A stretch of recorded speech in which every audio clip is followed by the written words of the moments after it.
Halo semuanya, bersama saya, Ahli Gizi Dr. Agus Setiawan. Pada video hari ini saya akan membahas topik yang sangat penting, yaitu mengenai apa yang disebut obesitas tersembunyi atau obesitas perut dan bagaimana cara menurunkan berat badan di area perut.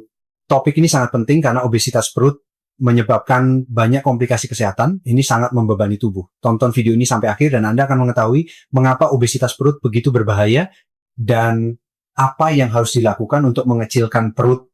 Tentu saja saya juga akan memberitahu Anda bagaimana cara memeriksa apakah obesitas perut adalah masalah yang memengaruhi Anda. Obesitas perut tersembunyi di balik banyak nama yang berbeda. Jenis obesitas ini juga disebut sebagai obesitas visceral, obesitas sentral, obesitas android, atau obesitas tipe apel. Dan pada pria seringkali secara bercanda disebut sebagai perut buncit. Sementara jika menggunakan istilah sehari-hari, obesitas perut juga bisa disebut sebagai perut bergelambir. Seperti yang kita ketahui, obesitas kita kaitkan dengan peningkatan kandungan jaringan lemak yang signifikan.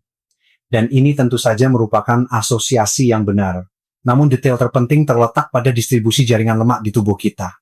Distribusi jaringan lemak yang merata atau akumulasinya di sekitar pinggul dan bokong belum menjadi alasan yang terlalu serius untuk dikhawatirkan. Situasinya jauh lebih buruk ketika lemak menumpuk terutama di rongga perut.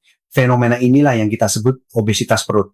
Mengapa jenis obesitas ini sangat berbahaya bagi kesehatan kita? Nah, penumpukan lemak di rongga perut menyebabkan perkembangan banyak penyakit pada tingkat yang lebih besar daripada ketika kelebihan lemak didistribusikan lebih merata ke seluruh tubuh.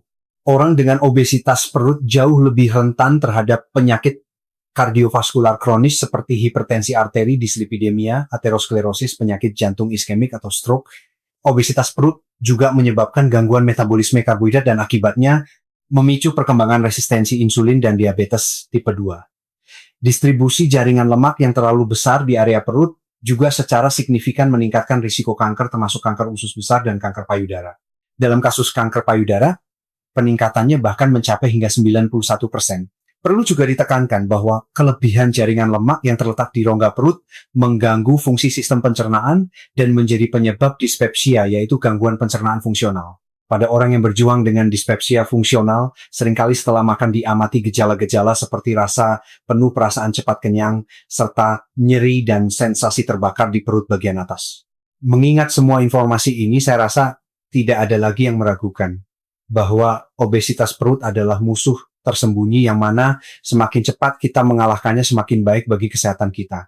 Pada bagian pengantar saya mengatakan bahwa obesitas perut dikenal juga sebagai obesitas tersembunyi. Ini karena lemak visceral yang mengelilingi organ dalam kita yang terletak di rongga perut tidak selalu terlihat dengan mata telanjang. Sebenarnya masalah obesitas tersembunyi dapat memengaruhi kita bahkan ketika berat badan kita normal. Dalam hal ini sering dikatakan kurus di luar, gemuk di dalam. Cara paling efektif untuk mendiagnosis obesitas perut adalah dengan melakukan pencitraan resonansi magnetik MRI, tomografi komputasi CT scan, atau absorptiometri sinar X ganda yang secara singkat disebut sebagai pemindaian DEXA. Sayangnya, metode ini tidak terlalu umum digunakan untuk tujuan tersebut. Namun ada metode rumahan yang sederhana di mana kita akan dapat mengenali obesitas perut pada diri kita dengan kemungkinan yang sangat tinggi, khususnya yang lebih terlihat. Metode ini adalah penghitungan apa yang disebut indeks WHR rasio pinggang pinggul. Ini tidak lain adalah rasio lingkar pinggang terhadap lingkar pinggul. Anda perlu mengukur lingkar pinggang Anda dan kemudian lingkar pinggul Anda misalnya menggunakan pita pengukur penjahit. Untuk menghitung nilai indeks WHR, bagilah lingkar pinggang yang diperoleh dengan lingkar pinggul. Kita mendiagnosis obesitas perut ketika nilai indeks WHR di atas 0,8 untuk wanita dan di atas 1,0 untuk pria. Jika Anda sudah tahu apa itu obesitas perut, apa akibatnya, dan bagaimana mendiagnosisnya, mari kita beralih ke hal yang paling penting, yaitu membahas bagaimana cara mengecilkan perut. Untuk mengatasi masalah ini, Anda harus melakukan kebalikan dari apa yang menyebabkannya. Yang saya maksudkan di sini terutama adalah memperbaiki kebiasaan makan, meningkatkan kualitas tidur, memerangi stres, dan juga memasukkan aktivitas fisik. Karena topik nutrisi sangat dekat dengan minat ilmiah saya dan menyertai pekerjaan sehari-hari saya, pada hal itulah saya akan paling berfokus. Para ilmuwan telah membuktikan bahwa peningkatan asupan asam lemak trans dapat menyebabkan penumpukan lemak di rongga perut. Oleh karena itu, rekomendasi nutrisi yang pertama dan salah satu yang paling penting adalah membatasi konsumsi produk-produk yang menjadi sumber lemak trans. Lemak seperti itu terutama akan kita temukan pada makanan cepat saji, seperti pizza casserole, kentang goreng, hamburger. Tapi sayangnya tidak hanya itu. Lemak trans juga sangat sering ditemukan pada produk kembang gula dan camilan asin. Oleh karena itu, jika Anda ingin mengecilkan perut di saluran sehat, itu menyenangkan. Ini saya menyarankan untuk tidak mengonsumsi keripik, kentang, biskuit cracker, biskuit manis, roti, manis donat, dan waffle coklat. Sayangnya, tidak ada peraturan hukum yang mengharuskan produsen untuk memberitahu konsumen tentang kandungan lemak trans dalam produk makanan. Namun jika pada label produk di daftar bahan Anda menemukan istilah terhidrogenasi parsial atau dikeraskan sebagian Anda, dapat hampir yakin bahwa produk tersebut mengandung lemak trans. Terjadinya obesitas perut juga didorong oleh konsumsi gula yang berlebihan. Tentu saja yang kita bicarakan di sini utamanya adalah gula sederhana. Salah satu kelompok produk terburuk dalam hal menciptakan risiko pengembangan jenis obesitas ini adalah minuman manis. Saya menemukan studi ilmiah yang dilakukan dengan partisipasi penderita diabetes yang menunjukkan bahwa mengonsumsi lebih dari 1 porsi minuman manis per minggu meningkatkan risiko terjadinya obesitas perut hingga 5 kali lipat. Di sini saya akan menambahkan bahwa dalam satu botol berkapasitas 500 ml biasanya terdapat sekitar 40,50 gram gula. Ini seolah-olah kita memaniskan 1 gelas teh dengan 4 atau 5 sendok teh gula. Jika seseorang minum minuman seperti itu secara teratur, pankreasnya benar-benar memohon belas kasihan dan lingkar pinggangnya membesar dari tahun ke tahun. Selain membatasi asupan minuman manis, saya juga menyarankan untuk mengurangi makan permen, termasuk coklat susu permen, keras permen, jeli, dan serial batangan. Mengurangi asupan selai juga merupakan tindakan yang bijaksana, terutama yang mengandung banyak gula, madu, yogurt buah, serta sirup, seperti sirup maple atau sirup agave. Selain itu, saya juga menyarankan untuk tidak berlebihan dalam mengonsumsi buah-buahan, khususnya buah kering, yang merupakan sumber fruktosa terkonsentrasi. Berbicara mengenai buah segar, buah-buahan yang sangat kaya fruktosa adalah pisang matang, anggur, apel, pir, blueberry, dan nanas. Di sisi lain, buah yang mengandung fruktosa relatif rendah adalah jeruk semangka, stroberi, dan raspberry. Namun saya tekankan ini adalah masalah mengonsumsi dalam jumlah sedang, bukan sepenuhnya menghilangkan buah-buahan dari diet. Mari kita makan lebih banyak buah rendah gula dan berhati-hati dalam mengonsumsi buah yang kaya gula. Sebagian dari buah kaya gula ini bahkan sebaiknya diganti dengan sayuran segar. Pada titik ini, saya akan menambahkan bahwa ada satu buah istimewa yang sangat dapat mendukung kesehatan orang yang bergulat dengan jaringan lemak perut, yaitu alpukat. Dalam penelitian yang dilakukan, para ilmuwan mencatat bahwa mengonsumsi 1 alpukat sehari selama 3 bulan menghasilkan penurunan obesitas perut. Ada satu kelompok produk lagi yang menyebabkan penumpukan lemak visceral. Dan itu adalah minuman beralkohol. Para ilmuwan melakukan penelitian di mana mereka menunjukkan bahwa orang yang mengonsumsi alkohol dalam jumlah lebih banyak memiliki tingkat jaringan lemak di area perut yang lebih tinggi daripada mereka yang sangat jarang minum alkohol. Oleh karena itu, elemen penting dalam memerangi obesitas perut adalah tidak mengonsumsi alkohol atau setidaknya sangat membatasi konsumsinya. Untuk menurunkan berat badan dari area perut, tidak hanya dengan mengurangi asupan produk tertentu, tetapi juga patut memasukkan bahan-bahan ke dalam pola makan yang terbukti dapat membantu. Dan sekarang saya akan membahasnya secara singkat. Elemen penting dari pola makan dalam memerangi obesitas visceral adalah serat makanan.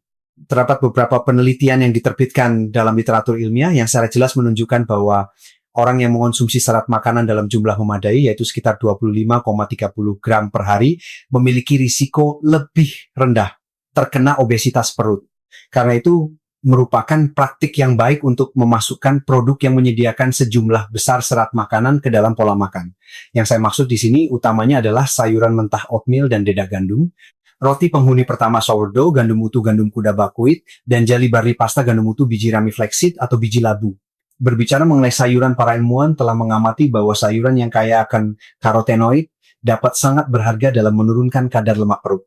Di antaranya kita bisa menyebutkan antara lain tomat, wortel, paprika, kangkung, bayam labu, dan ubi jalar.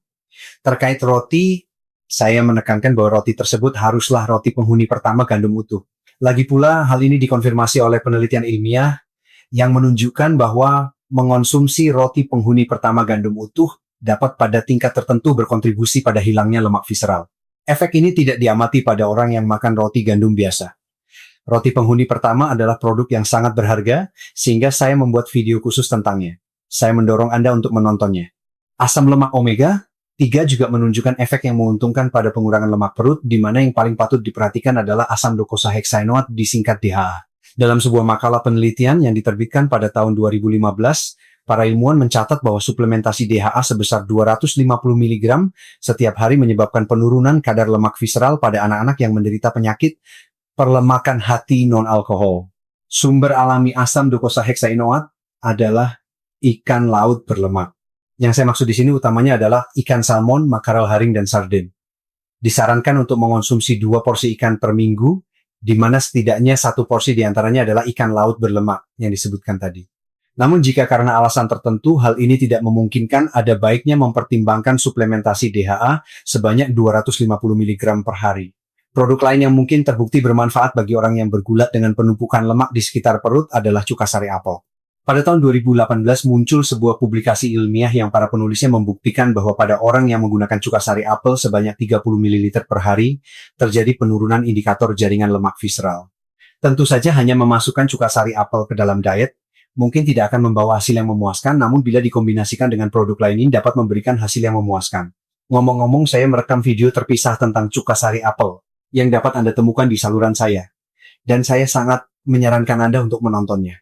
Keadaan pengetahuan saat ini juga menunjukkan bahwa bahan-bahan seperti kalsium dan vitamin D yang dikombinasikan dengan vitamin K2 dapat berguna dalam mengurangi obesitas perut. Para ilmuwan telah mencatat bahwa suplementasi dengan kalsium dan vitamin D pada orang gemuk berkontribusi pada penurunan baik secara massal maupun luas permukaan jaringan lemak visceral. Oleh karena itu, seperti yang sudah saya sebutkan di beberapa video lain, saya akan menyebutkannya di sini juga, bahwa saya percaya kita masing-masing harus mengonsumsi suplemen vitamin D.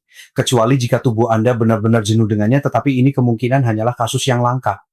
Mengenai kalsium, Anda dapat menemukannya antara lain dalam produk susu, kacang-kacangan, biji-bijian dari polong-polongan kangkung atau air mineral yang diperkaya. Karena kita sedang membahas topik vitamin, saya juga akan menambahkan bahwa dalam sebuah penelitian, terlihat bahwa vitamin K2 MK7 dapat mendukung penurunan lemak perut. Dan setidaknya dalam konteks menghilangkan jaringan visceral ini merupakan argumen yang mendukung penyataan bahwa ada baiknya menggabungkan vitamin D dengan vitamin K. Di dunia ilmiah semakin banyak pembicaraan tentang fakta bahwa berat badan kita termasuk tingkat jaringan lemak juga di daerah perut dipengaruhi oleh flora bakteri yang menghuni usus. Saya menemukan 2 makalah ilmiah yang membuktikan bahwa pemberian probiotik yaitu bakteri menguntungkan dapat mengakibatkan berkurangnya obesitas perut. Efek menguntungkan ini dikaitkan dengan bakteri dari spesies Lactobacillus gasseri. Nama ini patut diingat, karena ketika berbicara tentang khasiat kesehatan dari probiotik, harus ditekankan bahwa bakteri yang berbeda menunjukkan efek yang berbeda. Dan jika kita peduli dalam memerangi obesitas perut, saya akan ulangi bahwa disinilah bakteri Lactobacillus gasseri datang untuk menyelamatkan. Sebuah fakta menarik meskipun saya rasa bagi sebagian orang ini bukanlah penemuan yang luar biasa. Yaitu para peneliti telah membuktikan bahwa orang yang mengikuti diet tinggi, lemak rendah karbohidrat, kehilangan lebih banyak jaringan lemak perut dibandingkan dengan orang yang menjalani diet rendah lemak.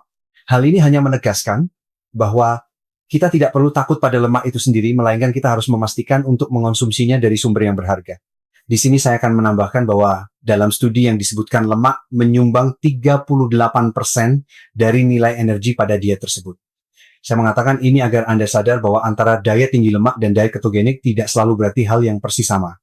Dan dalam kasus ini Anda tidak perlu mengikuti diet ketogenik di mana lemak biasanya menyumbang lebih dari 55% dari kebutuhan energi untuk memperoleh manfaat kesehatan. Tentu saja, saya juga akan menekankan bahwa untuk memerangi obesitas perut secara efektif perlu diterapkan defisit kalori, yaitu diet dengan nilai energi yang dikurangi.